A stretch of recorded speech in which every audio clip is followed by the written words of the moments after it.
오늘은 마태복음 8장입니다. 마태복음 8장 14절.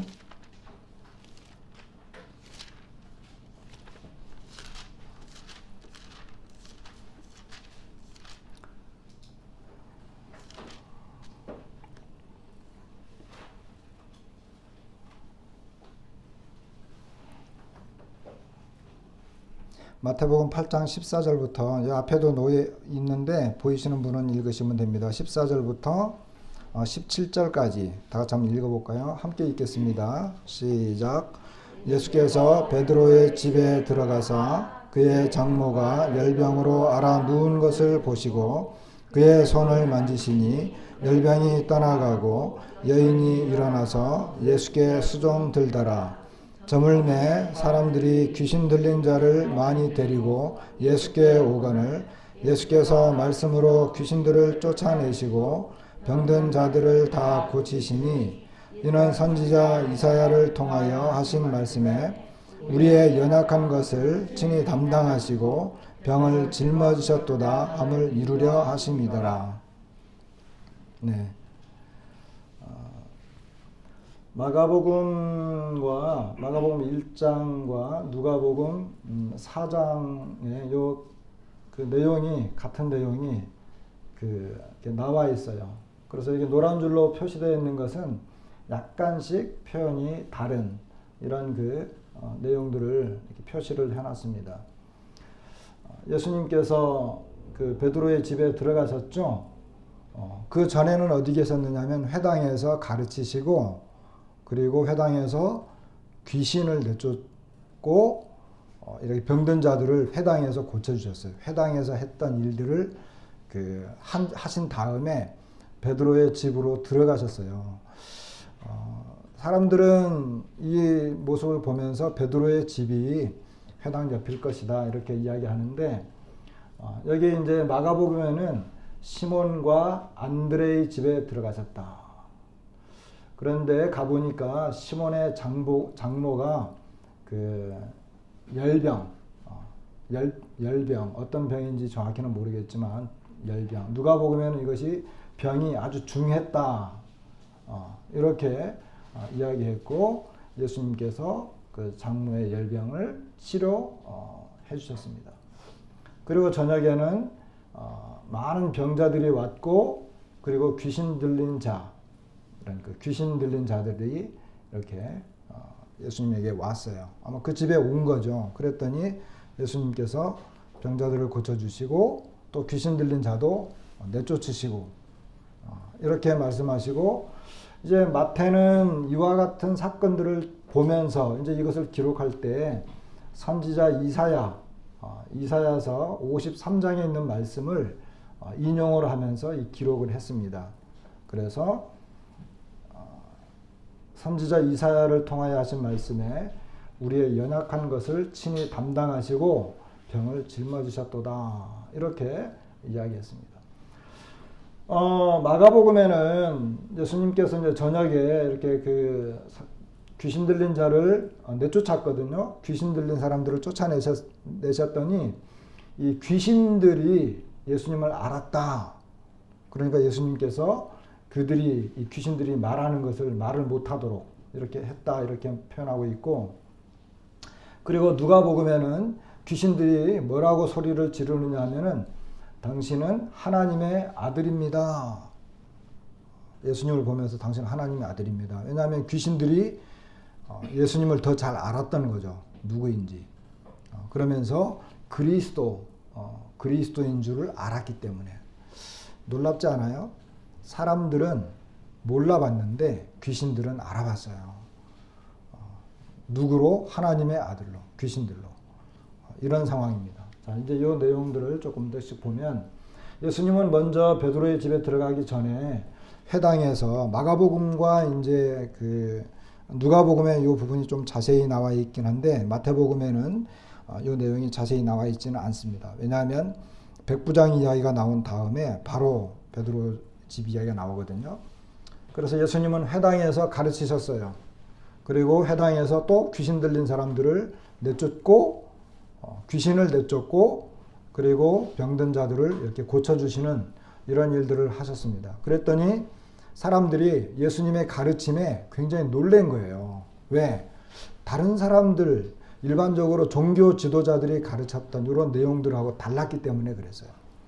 그리고 예수님은 가르치기만 한 게 아니라 실제로 귀신을 쫓아내고 병자들을 고쳤기 때문에 사람들이 놀랄 수밖에 없죠. 이분이 가르치는 것도 놀라운데 이분은 정말 능력이 있는, 권능이 있는 분이로구나. 이렇게 놀란 거예요. 그래서 회당에 있다가 이제 베드로의 집으로 들어갔습니다. 아까 본 것처럼 마가복음에 안드레와 시몬. 안드레와 시몬은 무슨 관계죠? 형제, 친형제예요. 친형제. 친형제인데 이 친형제가 다 예수님을 따랐습니다. 야고보와 요한도 어떤 관계죠? 친형제간이에요. 야고보와 요한도 친형제간이고 안드레와 시몬, 베드로죠. 이 두 사람도 친형제예요. 정 얼마나 좋은지 몰라요. 저에게도 남동생이 하나 있는데 남동생은 아까 우리 강자옥 자매님 개인 간증하신 것처럼 이제 우리 동네로 이사 오셔서 복음을 전할 때 그때는 아이들이 많았어요. 그 어릴 때 사진이 지금도 있는데 한 20-30명 정도가 그 이제 김호중 선생님 그 뒤에 장독대 올라가서 사진 찍은 거 그게 저한테 있거든요. 그때 제가 초등학교 6학년, 김영진 형제님 대학교 1학년 이렇게 해서 이제 찍은 것이 이렇게 있는데 우리 동생도 이제 제 동생들도 이렇게 많이 그 이제 갔죠. 같이 믿고 같이 구원받고 이렇게 계속 했으면 좋겠는데 우리 동생은 지금 뭐 이렇게 많이 아프거든요. 예수님 믿냐 그러니까는 뭐 믿는다고는 하지만 제가 볼 때 그 믿음이 진실한 것인지는 제가 장담을 못 하겠어요. 어쨌든 형제간이에요. 형제간들이 함께 사도가 됐잖아요. 그죠? 예수님 믿는 얼마나 참 좋아요. 부럽기도 하고 얼마나 좋았을까. 큰 힘이 되었을 거 아닙니까? 친형제 둘이가 예수님을 그렇게 따라다녔으니까. 어쨌든 베드로의 집에 이제 들어갔습니다. 베드로의 집에 들어갔더니 사람들이 어떻게 했어요? 사람들이 이 베드로의 장모 이야기를 한 거예요. 그죠? 베드로의 장모 이야기를 한 것입니다. 베드로의 집은 아까 말씀드린 것처럼 뭐 저쪽에 이제 그 성지순례 간 사람들이 저게 이제 그 밑에 보이는 사진이 베드로의 집 터다 이렇게 이야기하는데 뭐 얼마만큼 신빙성이 있겠어요. 그렇지만 여기 뭐 베드로 교회라든지 뭐 베드로의 집 터다 그래가지고 뭐 이렇게 막 그 옆에는 또 회당이고 걸어서 그렇게 이제 했는데 어쨌든 예수님께서 회당에서도 가르쳤지만 예수님이 베드로의 집에 들어가셨다라고 하는 것, 그 집으로 들어가셨다라고 하는 것이 오늘의 요 주제 내용입니다. 그래서 오늘 본 요 짧은 단락은 베드로의 집에서 일어난 내용이에요. 집에서 일어난 내용. 예수님은 다니시면서 이렇게 집에 자주 들어가셨어요. 그죠? 복음서 읽어보면 예수님이 행적을 이렇게 쭉 따라가 보면, 자, 오늘 베드로의 집에 들어간 적이 있고, 또 9장인가 가면 또 누구네 집에 들어가죠? 마태 아시죠? 마태는 우리 저쪽에 강희관 형제님처럼 세무 공무원이었어요. 세무서에 다녔어요. 2000년 전에. 저분은 한 2, 3년 전까지 다녔고 세무 공무원이었는데 그 당시 세무 공무원들은 세금을 거두어 가지고 로마 사람들한테 줬기 때문에, 그리고 이제 이 무역하는 사람들, 이방인들을 수시로 만났기 때문에 많은 미움을 받았거든요. 어쨌든 마태의 집에도 들어갔었어요. 마태의 집, 우리가 나중에도 보겠지만 마태 집에 갔을 때 뭐 세리들도 오고 막 죄인들이 막 그 집에 이제 들어오니까 이 종교 지도자들이 이상하게 생각을 했죠. 그죠? 또 예수님이 집에 들어간 적이 어디 있을까요? 잘 아시는 것처럼. 예수님께서는 이렇게 집에 자주 들어가셨어요. 어떤 바리새인이 이제 바리새인의 집에도 들어갔어요.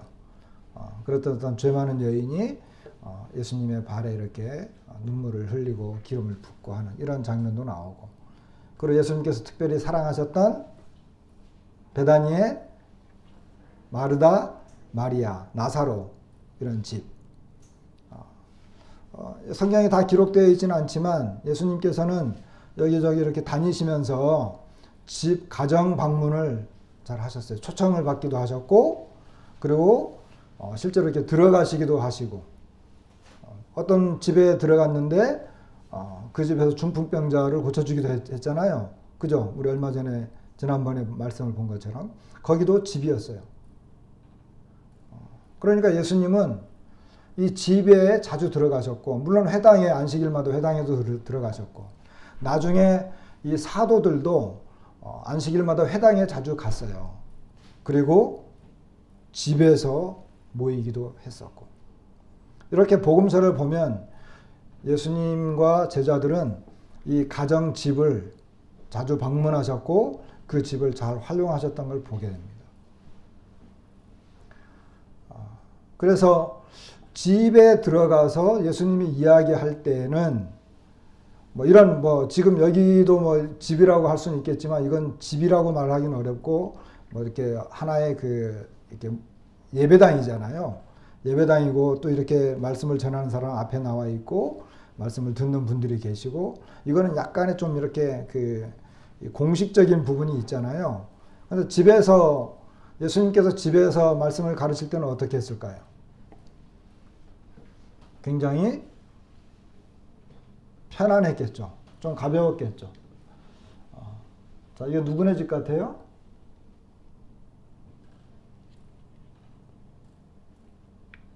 이것은 가정에서 성경 공부하는 장면이에요. 지금 저분은 이제 이렇게 화면을 띄우고 앞에 이렇게 서서 했지만, 저런 것보다는 조금 더 이렇게 자연스러운 이와 같은 모습을 하면 좋겠다.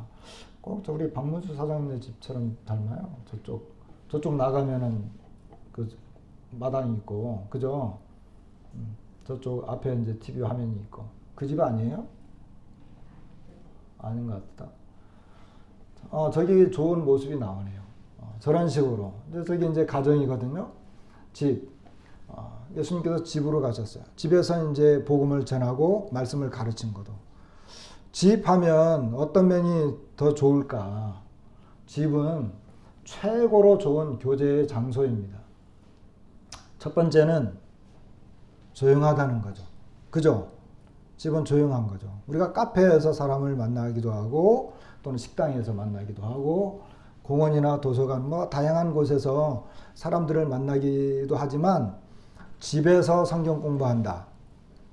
집에서 성경 공부한다. 집에서 어떤 복음 교제를 한다. 이럴 때 집이 좋은 점은 뭐냐면 조용하다는 거죠.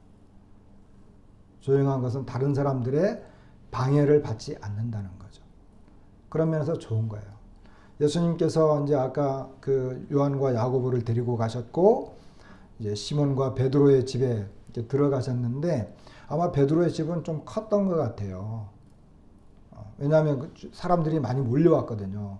사람들이 많이 몰려왔는데 그것을 감당할 수 있을 만큼 집이 좀 큰 집이었던 것 같아요.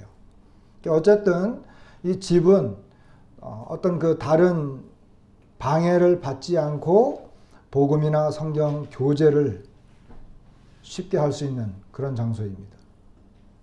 그리고 두 번째는 자연스럽다는 거죠. 자연스럽다. 집에서는 이렇게 여기처럼 이렇게 크게 구애를 안 받잖아요. 그리고 마음을 열고 대화할 수 있는 곳입니다. 집에서는 이렇게 밑에 있는 것처럼 편안하게, 그리고 서로 간에 있는 것들을 진실성 있게 대화할 수 있는 장소가 어디냐? 집이다 하는 거죠. 1대1로 만났을 때라든지, 또는 여러 명이 이렇게 있다 하더라도 우리가 조용조용히 이야기하면서 어떤 주제를 놓고 이야기할 때 진실성 있는 대화를 할 수 있는 곳이 집이다.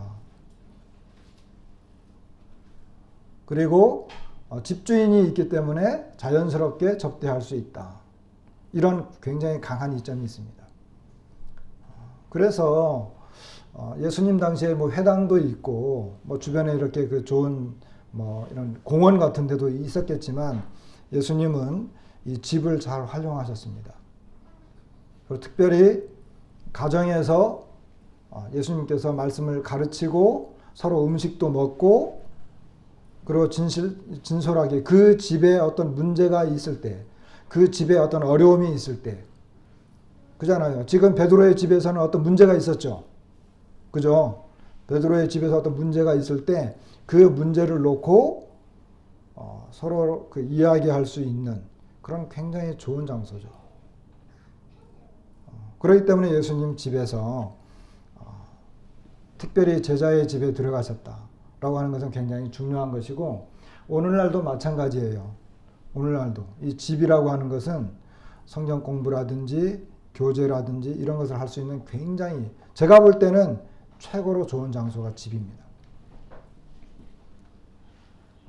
그래서 초대교회도 보면요.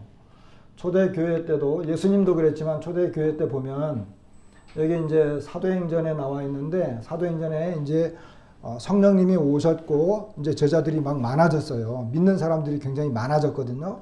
근데 이 믿는 사람들이 보면 날마다 그랬어요. 성전에도 있었고 집에도 있었어요. 근데 뭐라고 했어요? 예수는 그리스도다. 자, 성전에서 뭐 모이든 집에 있든 예수님은 누구다? 그리스도다. 그렇게 가르치고 전도하기를 그치지 아니했다는 거예요.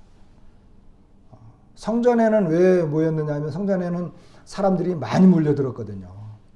근데 성전에서만 한 게 아니라 오늘날처럼 우리가 일요일 날 오늘은 교회에 가는 날 이렇게 생각했던 게 아니에요. 이건 쉽게 말하면 예수님을 믿는 사람들은 매일매일의 삶 속에서 특별히 어디에서 성전에 매일 가지 못하면 집에서라도 매일매일 예수님은 그리스도다. 여기는 단순하게 나온 것 같지만 이렇게 가르치는 것, 전도하는 것을 어디서 했다? 집에서 했다는 거예요. 집에서 했다.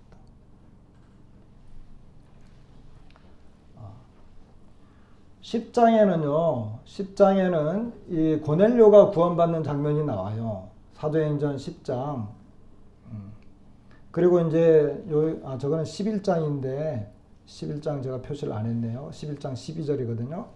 자, 이 고넬료라고 하는 사람은 이방인이었어요. 로마의 백부장이었거든요. 그런데 베드로를 초청을 했어요. 자기 집으로. 어디로요? 자기 집으로. 집으로 초청을 해가지고 하나님께서 당신이 우리에게 무슨 할 말이 있는데 그 말을 들으라고 우리에게 말씀했습니다. 그래서 당신을 초청했습니다. 베드로는 사도니까 사도를 초청을 했어요. 나중에 이 베드로가 그 사건을 쭉 돌아가면서 이야기할 때 뭐라고 말을 했느냐 하면 그 밑에 12절에 보면 6 형제도 나와 함께 가서 그 사람의 집에 들어가니 그랬어요. 그 사람이 고넬료의 집에 들어간 거예요. 집에 딱 들어갔더니 보니까 10장 24절에는 고넬료가 친척들, 가까운 친구들을 자기 집에 다 모아놓고 베드로를 기다린 거예요. 어디에서? 집에서. 이때 구원의 역사가 일어났어요? 일어나지 않았어요? 모르시는구나. 읽어보세요. 사도행전 10장 11장. 자, 그 다음에 이제 나중에 12장에 가면 베드로가 이제 붙잡힙니다. 막 전도하고 막 이러니까 붙잡히죠. 옥에 갇혔는데 주님이 기적적으로 이 베드로를 구출시켜줘요. 그래가지고 이제 이 옥에서 나와가지고 이제 제자들이 모여있는 곳을 갔죠. 모여있는 곳이 어디냐 하면 요한의 어머니 마리아의 집이에요. 왜냐하면 이때 성도들이 마리아의 집에서 기도하고 있었거든요. 어디에서 기도하고 있었다고요? 마리아의 집에서. 요한의 어머니 마리아의 집에서. 집에서 모였던 거예요. 그 다음에 사도행전 16장에 가면 이제 루디아 이야기가 나오잖아요. 루디아라고 하는 이 루디아는 여자예요. 사도 바울이 이제 복음을 전하기 위해서 빌립보로 넘어갔는데 이제 유럽 땅 쪽으로 넘어간 거죠. 마케도니아 그쪽 넘어갔는데 루디아가 복음을 들었어요. 루디아가 복음을 듣고는 어떻게 이야기했어요? 사도 바울에게 내가 예수님 믿는 사람인 것으로 당신이 인정하면 우리 집으로 갑시다. 이렇게 이야기합니다. 그래서 그 루디아와 그의 집이 다 세례를 받았어요. 나중에 이 바울과 실라가 옥에 갇혔다가 빌립보 옥에 갇혔다가 다시 나왔을 때도 16장 40절에 보면 루디아의 집에 들어갔다. 왜냐하면 거기에 형제들이 모여 있었으니까. 아마도 루디아의 집이 예배 드리기 위한 자기 집을 교회로 사용했던 것 같아요. 여기 루디아의 집에 루디아의 식구들이 다 있었겠죠. 그리고 간수와 간수의 식구들이 다 있었겠죠. 귀신 들린 여종이 있었겠죠. 이렇게 뭐 한 우리 정도 됐을 거예요. 우리 숫자만큼. 근데 집에서 루디아의 집에서 모였다는 거예요. 로마서 16장에는 또 저의 집에 여기 저의 집이라고 하는 거 저의 집에 있는 교회는 로마에 있었던 그 브리스가와 아굴라를 말해요. 아굴라와 이제 브리스가 로마에 있었는데 이 사람들이 아마 자기 집을 이렇게 그 개방을 해가지고 그 집을 교회로 썼던 것 같습니다. 그러니까 초대교회 때도 이렇게 자기 집을 활용하고 집에서 예수는 그리스도다 이렇게 복음을 전하고 성경을 가르치는 이와 같은 장소로 활용이 되어졌다라고 하는 것입니다. 물론 사도들은 회당에도 갔죠. 안식일마다 회당에 갔어요. 회당에 간 이유는 뭐냐면 사람들이 많이 있었기 때문에. 자, 베드로의 집으로 갔어요. 갔더니 베드로의 장모. 그러니까 베드로는 결혼한 사람 맞죠? 베드로는 이미 결혼을 한 상태에 있었어요. 근데 베드로의 장모가 어떤 상태에 있었다고요? 심한 열병에 걸려서 이제 어려움을 겪고 있었던 거예요. 그래서 사람들이 예수님께 이야기했더니 예수님이 그 열병을 고쳐줬어요. 고쳐주니까 어떻게 했어요? 장모가 바로 일어나서 예수님께 그리고 그 손님들에게 수종을 들었다. 생각을 해보세요. 이런 걸 생각을 해보면 베드로의 집이거든요. 그죠? 베드로의 집이었어요. 근데 장모가 사위 집에 있었어.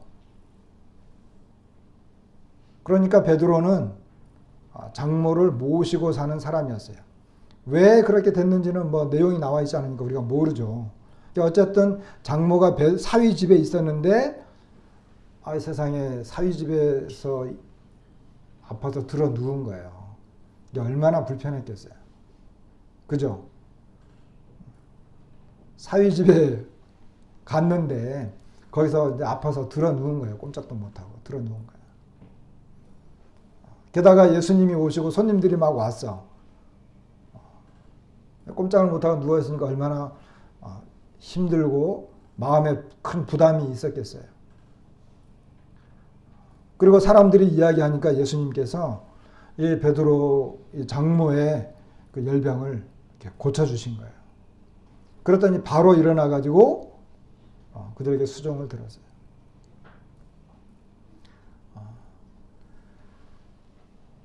자기 집에 손님들이 왔고 또 사위 집이고 그리고 어쩌면은 사위와 이렇게 그 사람들이 예수님에 대한 이야기를 많이 했을 거예요. 예수님에 대한 내용도 아마 들었을 거예요. 정말 봉사하고 좀 이렇게 섬기고 이렇게 모처럼 오셨으니까 집에 오셨으니까 대접도 좀 하고 그러고 싶은데 드러누워 있었기 때문에 어떻게 했겠어요. 얼마나 미안하고 답답하고 힘들었겠죠. 우리가 성도들을 섬기고 이렇게 봉사하고 좀 대접도 하고 싶은데 하지 못할 때 많이 있죠. 내가 그런 상황이라면 많이 몸이 불편해가지고 근데 예수님께서 그 병을 고쳐주신 거예요. 그러니까 어떤 집에 들어갔을 때 그 집에 정말 그 심각한 문제 그리고 장모 개인적인 것으로 보았을 때는 이 장모의 어려움을 해결해 주신 거죠. 우리가 어떤 가정을 방문했을 때 그 가정에 어려움이 있을 수 있습니다. 그 어려움을 놓고 기도하게 되고 예수님께서 치료해 주시기를 우리가 기도할 수 있어요. 뭐 이렇게 건강적인 문제 아니면 어떤 영적이거나 어떤 뭐 이런 이 세상을 살아가다 보면 어려운 문제가 있잖아요. 부부 문제, 자녀 문제, 뭐 자녀들의 어떤 학업 문제 이런 굉장히 많은 문제들이 그 집에 있을 수 있어요. 그것 때문에 고민하고 어려워할 수 있단 말이에요. 그럴 때 어떻게 해야 되죠? 그것 때문에 힘들고 힘든 나날들을 보내고 있어. 그럴 때 성도들이 가서 기도하고 함께 성경 공부하고 교제하면서 그런 문제들을 내놓고 하나님께서 해결해 주실 수 있도록 얼마든지 우리가 해결 볼 수 있거든요. 이런 것 때문에 가정이 좋다라고 하는 거예요. 그래서 장모의 어려움, 이 집안의 어려움들을 이렇게 예수님께서 한 방에 해결을 해줬습니다. 자, 베드로는 어땠을까요? 특히 시몬은. 베드로는 우리가 보통 알고 있는 것처럼 예수님의 수제자예요. 그런데 자기 집에 예수님이 오셨어. 대접을 하고 싶은데 아내의 이야기가 나오질 않는 거 보니까 뭐 아내는 뭘 하고 있는지 몰라. 장모가 일어나서 수종을 들었다고 하는 걸 보면 정확한 내막은 우리가 알 수 없어요. 근데 뭔가 약간 어려움이 있었겠죠? 장모가 열병에서 일어나서 수종을 들었다고 하는 걸 보면 뭐 베드로의 아내가 어디 나갔을 수도 있고 어떤 대접을 하기에 혼자 벅찰 수도 있었고 어쨌든 베드로는 예수님께서 자기가 주님으로 믿고 있는 그분이 자기 집에 와서 자기 집에 장모의 병을 고쳐주고 그리고 수종을 들고 함께 거기에서 얼마나 그 큰 유익을 나눴겠어요. 이 모습을 본 베드로는 어땠을까요? 그의 믿음이 더 커졌겠죠. 그리고 베드로는 뭐 성향도 그렇지만 아마 그런 지금 예수님의 이 행적 초반이거든요. 그런데 예수님의 그런 모습을 보고 장모가 낫는 걸 보고 되어지는 걸 보면서 베드로는 예수님을 따라가고 예수님을 믿고 섬기는 일에 더 적극적이었겠죠. 그렇잖아요. 베드로의 생각과 어떤 그의 마음과 삶도 이런 사건들을 통해서 그는 더 많이 달라졌을 것이다. 근데 이 모든 것들이 어디에서 일어난 거예요? 베드로의 집에서 일어난 거죠. 우리의 가정은 어떻습니까? 예수님이 우리 집에 온다면 어떻게 하실래요? 우리 집은 아무 문제도 없고 예수님 할 일도 없어요. 오실 필요 없어요.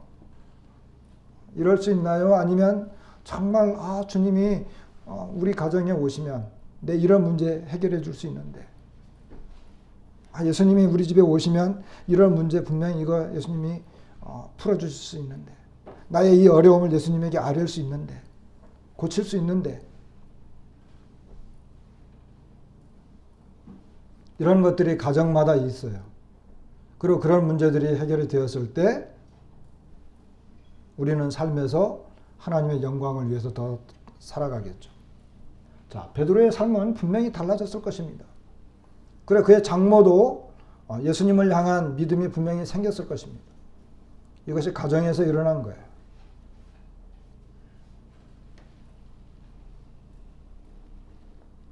처음에 말씀드린 것처럼 마가복음에는 이제 저녁이 되었어요. 저녁이 되니까 귀신 들린 자가 많이 왔어요. 아마 이것은 회당에서 그런 일들이 많이 있었거든요. 특별히 귀신 들린 사람들, 그리고 많은 병자들, 이런 병자들이 왔어요. 그런데 귀신들이 예수님을 알았다. 그리고 하나님의 아들이다. 그리고 그리스도다. 막 귀신들이 막 이렇게 막 예수님이 어떤 분이다. 예수님의 정체를 막 드러내려고 하니까 예수님께서 못하게 했어요. 왜 그러냐면 예수님은 아직 자신의 신분을 이렇게 노출시키지 않고 그리고 귀신들이 예수님을 증거하는 것을 예수님은 전혀 기뻐하지 않아요. 예수님은 우리가 예수님에 대해서 이야기하는 것은 예수님께서 막지 않으세요. 너는 가서 그리스도께서 내게 행하신 큰 일을 너와 너의 친척들에게 이야기해라. 이렇게 했지만 귀신들이 이야기하는 것을 원하지 않습니다. 예수님이 그리스도다라고 하는 것을 믿고 구원받는 것을 예수님이 기뻐하시기 때문에 그래요. 근데 귀신들은 구원받는 대상이 아니거든요. 귀신들은. 그들은 심판받아야 될 대상들이었거든요. 그리스도라고 하는 것을 알지만 그들은 심판의 대상이지 구원의 대상이 아니었어요. 우리는 구원의 대상이죠.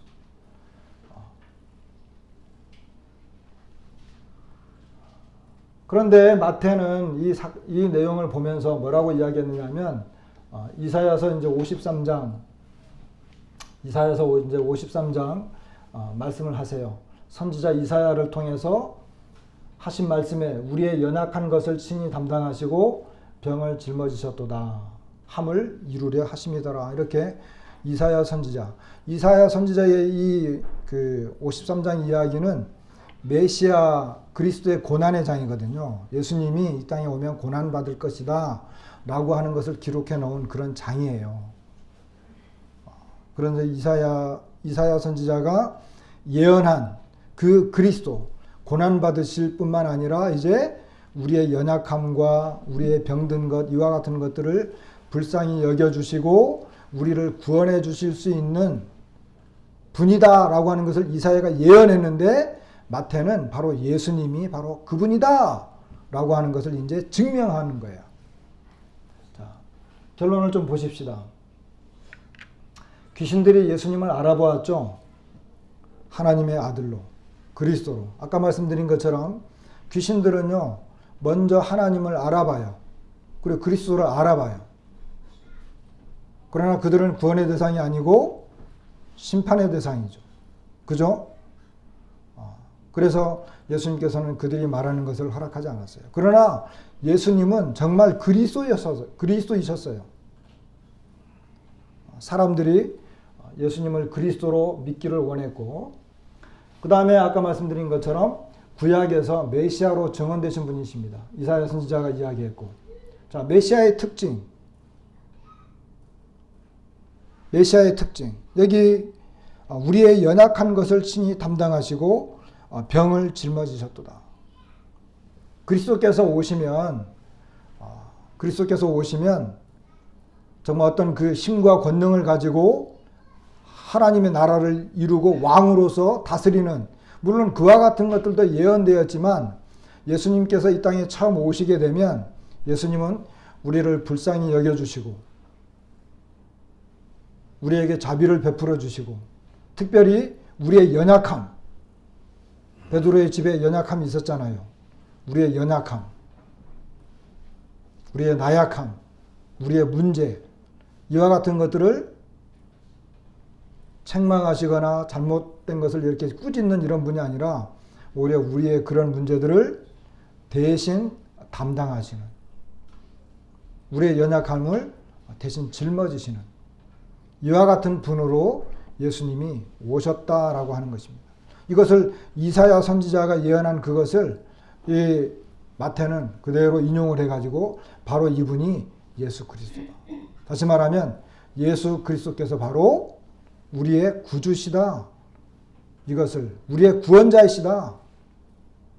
이것을 증명하기 위해서 이야기했다라고 하는 것입니다. 그래서 예수님은 우리를 구원하시러 오신 구주이십니다. 자, 이 모든 내용은 어디에서 이루어졌죠?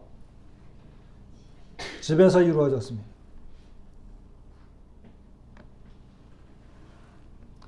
제가 요즘 이제 같이 우리 자매님들하고 셰퍼드 라이프 공부하면서 한 가지 생각한 게 있어요. 뭐냐면 복음이 확장되어지고 초대교회 때 많은 사람들이 예수님을 믿고 구원받았는데 예수님이 사도들이 사람들 다 성전에 모아 우리 전도 집회 하자. 그러니까 사람들이 막 구도자들을 데리고 성전으로 와서 성전에서 12사도가 쫙 서가지고 당신들이 십자가에 못 박은 예수님은 바로 하나님의 아들입니다. 회개하시고 구원받으시오. 뭐 그렇게 했을 거예요. 근데 그런 식으로 했나라고 생각을 해봤어요. 그렇지 않았다는 거예요. 오히려 병든 자를 고치니까, 안진뱅이를 고치니까 사람들이 와 이게 어떻게 된 거야 하면서 막 이야기했을 때 베드로가 설교를 통해서 구원받은 일은 있었지만 대부분은 오순절에 성령이 임하셨고 오순절날 베드로의 설교를 통해서 이스라엘 백성들이 회개했어요. 예루살렘에 사는 사람들이 회개했고 믿는 사람들이 뭐 3,000명, 5,000명 이렇게 늘어났어요. 근데 이 사람들이 성전에 뭐 매일 성전에 와가지고 전도 집회한 게 아니었어요. 그럼 이 사람들이 어디 있었어요? 어디 있었죠? 집에 있었어요. 그리고 각자의 삶이 있잖아요. 그 사람들이라고 뭐 그때는 삶이 없었나요? 각자의 삶이 있었어요. 그러니까 성령이 오셔서 예수님을 믿고 구원받은 사람들이 집에서 그리고 각자의 삶에서 예수 그리스도를 증거한 거예요. 실제로 복음을 전했다는 거예요. 그들이. 복음을 전한 예수님이 구원자이시고 하나님의 아들이다라고 하는 것을 전하기가 어려운 게 아니잖아요. 오늘 개인간증 했죠. 왜 개인간증을 했을까요? 이 연결되는 거예요. 자기가 어떻게 예수님에 대해서 어떻게 들었느냐. 베드로 사도가 그러는데 우리가 예수님 십자가에 못 박아 죽였잖아. 근데 그분이 사흘 만에 살아나셨어. 40일 동안 같이 다녔고 본 사람이 500명이나 된대. 그리고 그분이 승천하시면서 다시 오신다고 약속했다는 거야. 그리고 막 병자도 일어나고 정말 예수님이 하나님의 아들인 것이 막 증명이 돼서 나도 예수님을 믿게 된 거야. 그래서 이렇게 하면서 자기 친척들, 친구들한테 막 복음을 전했더니 그 사람들도 또 구원받은 거야.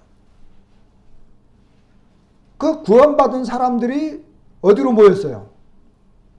구원받은 사람들이 성전에 모인 거예요. 우리처럼 뭐 교회에서 몇 월 며칠 날 우리 전도 집회 합시다. 구도자들 데려오세요. 이렇게 하지 않았어요. 제가 볼 때 이것은요. 19세기 미국, 영국, 유럽 쪽에 복음이 이렇게 막 확산되고 막 그럴 때 이 전도 집회, 전도 대회, 대형 전도 대회가 일어났던 그 여파가 지금까지 남아 있는 건데 원칙은 그렇습니다. 우리가 교회에서 전도 집회도 할 수 있어요. 그러나 원칙은 우리가 예배당을 나가서 집에서 또는 직장에서 친구들을 만나거나 동료들을 만나거나 그들에게 복음을 전하는 거예요. 누가? 내가. 그리고 그들이 구원받아야 되는 거예요. 교회에서 구원받는 게 아니고 그 집에서 내가 있는 그 일터에서 내가 전한 복음을 듣고 그들이 구원받아야 되는 거예요. 어떻게 친구들 보고 손잡고 야 우리 교회 가자 우리 교회 복음을 들을 수 있어. 누가 교회 오는 것을 좋아합니까? 우리 박 사장님처럼 정말 마음 좋은 분이나 오지. 교회 오자 교회 갑시다 해가지고 그래 교회? 나 교회 갈래. 이렇게 해서 오는 사람이 어디 있어요 세상에. 특히 오늘날과 같은 시대에. 그럼 어떻게 해야 돼요? 복음을 누가 전해야 되는 거예요? 교회에서 설교 시간이 30분 1시간은요. 어떤 큰 테두리만 말해요. 지금 이런 내용들도 세밀한 부분까지 말하기 어려워요. 어떤 테두리만 말해요. 그리고 어떤 우리 교회에 필요한 부분만 이야기한단 말이에요. 실제 성경 공부는 성경 공부반, 복음 전도는 내가 만나는 사람들마다. 그렇게 해서 그 사람들이 구원받으면 어때요? 교회로 오는 거예요. 그러니까 모이는 거예요. 구원받은 사람들이 모이는 거예요. 이게 교회예요. 사도행전을 묵상하면서 그렇게 생각했어요. 그런데 이게 거꾸로 된 거예요. 거꾸로 돼가지고 야 우리 교회 와. 우리 교회 오면 구원받을 수 있어. 잘못됐어요. 잘못된 거예요. 자, 그 첫 번째 개인 간증 중요하다. 두 번째 여기 있는 것처럼 가정을 오픈하는 거예요.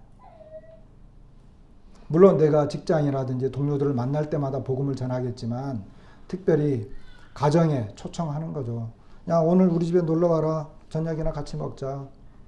야 우리 집에서 커피나 한잔 할까? 요즘은 카페 문화가 많이 발달했으니까 카페 괜찮아요. 집보다 못하지만 카페 괜찮아요. 그렇게 해서 카페에서 만나서 커피 한 잔 마시고, 야, 저기 내일 저녁은 어떠니? 시간 돼? 왜? 우리 집에 내가 라면이라도 한 잔 하나 끓여줄게. 국수라도 먹자. 그렇게 해서 만나서 뭐 하는 거예요? 내가 복음을 전하는 거예요. 여러분, 구도자들 데려와서 정승희 형제 붙여놓고 구원받게 하려고 하지 마세요. 여러분, 여기 우리 중에 구원받은 지 10년 미만 된 사람 여기 한 두어 사람밖에 없어요. 성경 공부 뭘 더 해야 됩니까? 솔직히 말해서 성경 공부할 줄 모르세요? 10년 넘게 교회를 다녔는데.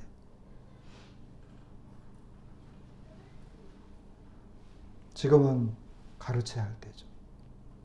성경을 펴서 가르치고 예수님에 대해서 가르치고. 저는 우리 형제 자매들이 그런 능력이 얼마든지 있어요. 근데 이걸 활용을 할 줄을 몰라. 활용을 할 줄을 몰라. 이제 활용해 하셔야 되는 거예요. 그래서 오늘 이제 개인 간증부터 시작을 했는데, 저는 공부하면서 이것은 실제로 그 적용해야 되는 부분들이다. 실제로 적용해야 되는 부분들이다. 이걸 아무리 말로 해봐도 아무 의미가 없다. 그렇게 해서 개인 간증부터, 오늘은 교회에서, 이것은 하나의 샘플이에요. 여기 앞에 나와가지고 잘하려고 하지 마세요. 개인 간증하는데 5분, 아까 5분 넘었거든요. 다음 주부터는 제가 여기다 종을 갖다 놓을 거예요. 5분 딱 되면 딱 누르면 이게 땡땡 하거든요. 잘하려고 하지 마세요. 개인 간증 잘해봐야 오히려 의심만 받아요. 저거 뭔가 만들어낸 것 같은데 저거 진짠가 막 이런 생각 든단 말이에요. 간단하게 내가 정말 예수님을 믿고 어떻게 구원받았는지 그것만 이야기하시고, 그런 것을 뭐 조금 더 길게 하거나 조금 더 살을 붙이는 거는 구도자들 만났을 때 하세요. 이 성도들 앞에서 하려고 하지 말고 구도자들 만났을 때 잘 하세요. 그렇게 하시고, 오늘 말씀을 본 것처럼 예수님이 베드로의 집에 갔어요. 집에서 하는 것입니다. 성경 공부.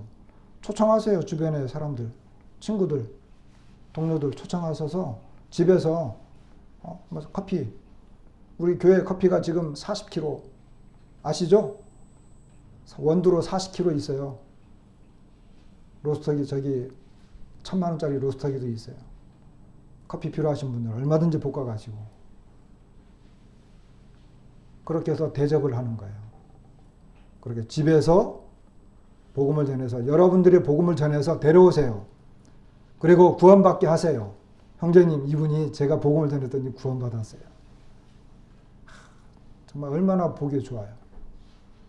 형제님, 제가 복음을 전했더니 이분이 구원받았어요. 우리 집에서 성경 공부했던 이분이 구원받았어요. 그렇게 하면 그 구원받았으니까 어디로 가겠어요? 우리 일요일날 예배드리러 함께 오겠죠. 이것이 정상이에요.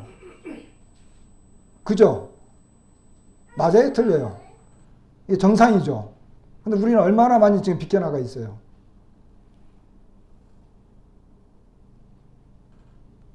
이게 정상입니다. 이것을 회복시켜야 된다. 지금 요거를 회복시켜야 된다.